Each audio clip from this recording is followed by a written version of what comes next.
세계 최고 두뇌 최대 부호 성공 집단을 탄생시키는 유대 솔로몬 탈무드 제107장 남보다 뛰어나게가 아닌 남과 다르게 키우는 교육 자선을 통해 삶을 가르친다. 옛날 어떤 왕이 백성 중 한 명에게 사자를 보내 곧 입궁하라는 전가를 했다. 그 사람에게는 3명의 친구가 있었는데 그 중 한 명은 아주 친하게 지냈고 두 번째 친구는 첫 번째 친구처럼 그렇게 친하게 지낸 사이는 아니지만 가까운 친구라고 생각했다. 세 번째 친구는 친구이기는 하지만 그다지 가까이 지내는 사이는 아니었다. 그 사람은 왕의 사자가 왔으므로 분명 무엇인가 문책받을 것이 분명하다고 생각했다. 곰곰이 생각하던 그는 두려운 마음에 새 친구에게 동행을 해달라고 부탁하기로 했다. 평소 제일 친하게 지내던 친구에게 부탁을 했으나 그는 냉담하게 거절을 했다. 두 번째로 친하다고 생각했던 친구는 왕궁 문 앞까지만 같이 가주겠네 라고 말했다. 그러나 대단치 않게 생각했던 세 번째 친구는 같이 가세. 자네는 아무 잘못도 없을 테니 나와 함께 임금님을 만나러 가세나 라고 말했다. 탈무드에 의하면 첫 번째 친구는 재산이다. 아무리 친하더라도 죽을 때는 가지고 갈 수 없는 것이다. 두 번째 친구는 친척이다. 겨우 화장터까지만 함께 가준다. 최후까지 함께 가는 세 번째 친구는 선행이다. 평소에는 눈에 잘 띄지 않지만 죽은 후에도 남는 것은 이것뿐이라고 탈무드는 설명하고 있는 것이다. 가난한 사람, 비참한 사람을 위한 선행과 자선은 탈무드가 집대성된 고대로부터 유대인에게는 재산이나 친척보다 훨씬 더 중요한 것이었다. 유대 속담에는 세상은 배움과 일하는 것과 자선을 위해 성립되어 있다 라는 말이 있다. 세상은 배움과 일하는 것과 자선을 위해 성립되어 있다. 제 아무리 배우고 제 아무리 많은 일을 한다고 해도 자선을 잊어서는 세상이 제대로 돌아가지 않는다는 말이다. 제 아무리 배우고 제 아무리 많은 일을 한다고 해도 자선을 잊어서는 세상이 제대로 돌아가지 않는다. 가난한 사람에게 물건이나 돈을 주는 자선은 유대인에게는 어렸을 때부터 아이에게 가르쳐야 하는 사회 교육이다. 어느 가정에서든 아이에게는 조그마한 자선용 저금통을 주고 돈을 저금하는 것을 가르친다. 아이들은 교회당, 즉 시나고그에 갈 때마다 저축했던 그 돈을 가지고 가서 자선함에 넣는다. 어릴 때부터 자선을 의무로 알고 자라는 것이다. 이 습관은 어른이 되어서도 계속된다. 풍족한 사람은 수입의 5분의 1을, 평균적인 생활을 하고 있는 보통 사람이라면 10분의 1을 자선에 바친다.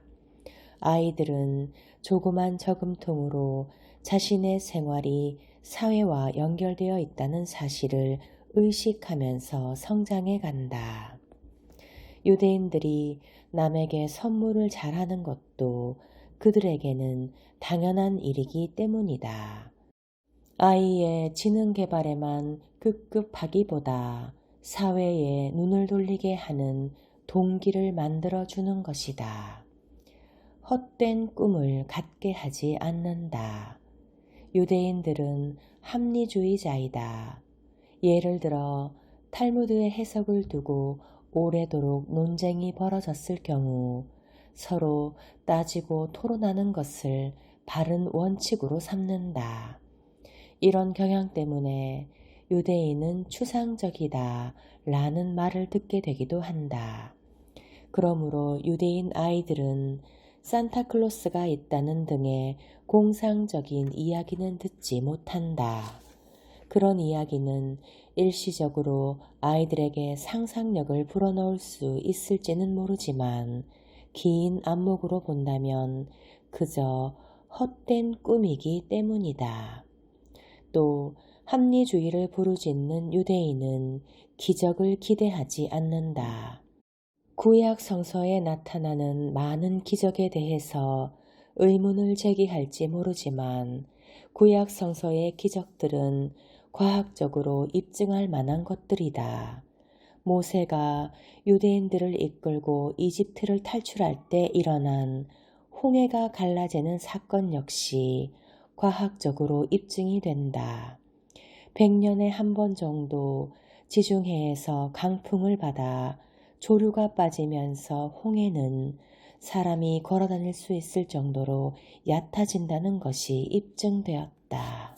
아이에게도 근거도 없는 무의미한 야담을 들려주기보다는 현실 속의 지난 추억들을 들려주는 편이 훨씬 더 아이들의 상상력을 향상시킬 수 있다.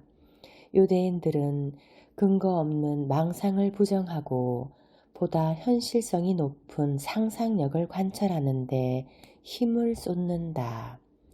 어릴 때부터 이런 환경의 영향을 받아 과학이나 상업 방면에서 일할 수 있는 조건을 길러가는 셈이다.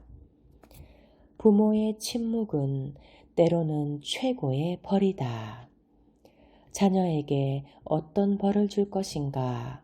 다시 말해 어떤 벌을 어떻게 주어야 효과적일까 하는 문제다. 예를 들어 자녀가 잘못했을 때 말로 꾸짖을 때가 있고 손으로 때리면서 저지시킬 수도 있다. 이처럼 자녀가 한 행동이 얼마나 잘못된 일인가를 알려주기 위해 여러 가지 벌을 주는 방법이 있다. 그러나 이 벌이 강력하지 않을 경우 엄마가 주는 주의나 경고는 자녀에게 아무런 영향력을 미치지 못하고 결국 제멋대로 행동하는 아이로 자라나게 된다.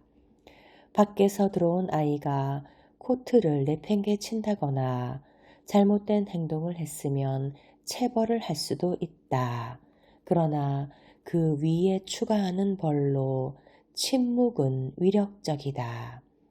경우에 따라서는 엉덩이를 때려주는 것보다 훨씬 더 아이들의 마음에 부담을 주는 벌이 된다.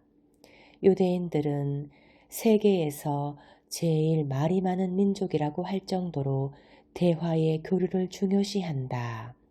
탈무드에도 입과 말에 관한 경구가 수없이 나와 있다. 이스라엘은 누에와 같다. 언제나 입을 움직이고 있다. 라는 구절도 그 가운데 하나이다. 이스라엘을 지도상으로 보면 마치 길쭉한 누에가 지중해에 연하여 옆으로 누워있는 듯한 형상이다. 누에는 언제나 뽕잎을 먹으므로 항상 입을 움직이고 있다는 것이 원래의 의미이기는 하나 유대인은 언제나 말이 많다는 의미도 된다.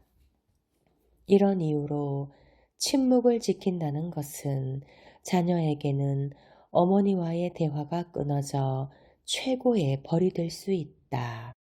또 자녀에 대한 침묵은 스스로에게 벌을 줌과 동시에 자녀를 향한 자신의 사랑도 확인할 수 있다.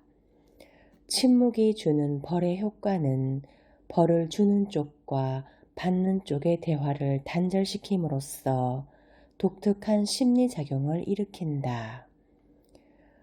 시간관념을 길러준다. 유대의 아이들은 아버지가 귀가하는 저녁 시간이 되면 깨끗이 샤워를 하고 옷을 갈아입도록 되어 있다. 그 이유는 아버지가 귀가를 하게 되면 바로 샤워를 끝내고 가족의 단란한 저녁 식탁이 마련되기 때문이다. 유대 아이들은 이처럼 규칙적으로 시간 내에 일을 마치는 훈련을 철저하게 받는다. 금요일 저녁부터 시작되는 안식일의 경우 학교에 간 아이들은 서둘러 돌아와 숙제를 마치고 목욕을 한 다음 재빠르게 제일 좋은 옷으로 갈아입는다. 이 모든 일은 일몰과 동시에 어머니가 양초를 켤 때까지 마치게 되어 있기 때문이다.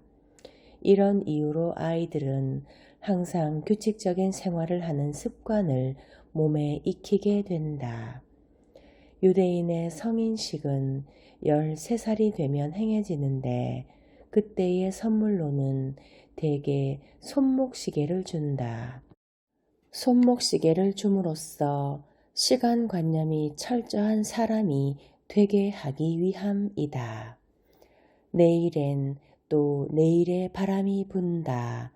이런 식의 사고방식은 유대인에게는 없다.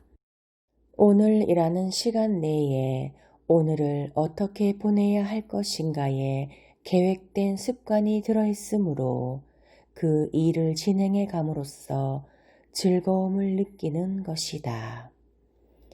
오늘이라는 시간 내에 오늘을 어떻게 보내야 할 것인가에 계획된 습관이 들어있으므로 그 일을 진행해 감으로써 즐거움을 느끼는 것이다.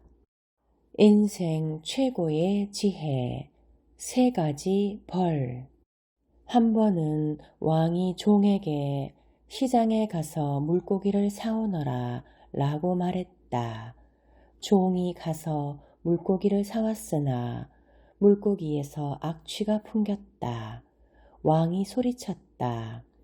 맹세하건대 네가 3가지 벌 중 하나를 받지 않는다면 너의 어리석음을 용서하지 않겠다. 네가 물고기를 먹든지 물고기 값을 물어내든지 곤장 100대를 맞아라. 종은 제가 물고기를 먹겠습니다 라고 말했다. 그러나 그가 물고기에 입을 대자마자 구역질이 나기 시작했다. 그는 차라리 곤장 100대를 때려주십시오 라고 왕에게 간청했다. 그래서 그는 매를 한 대 한 대 맞기 시작했다. 50대를 맞자 종은 더 맞았다가는 죽겠다고 생각했다. 그는 물고기 값을 물어드리는 편이 낫겠습니다 라고 소리쳤다. 종은 여기서 무엇을 얻었는가? 그는 썩은 물고기를 맛보았고 50대의 매를 맞았으며 결국은 물고기 값도 물었다.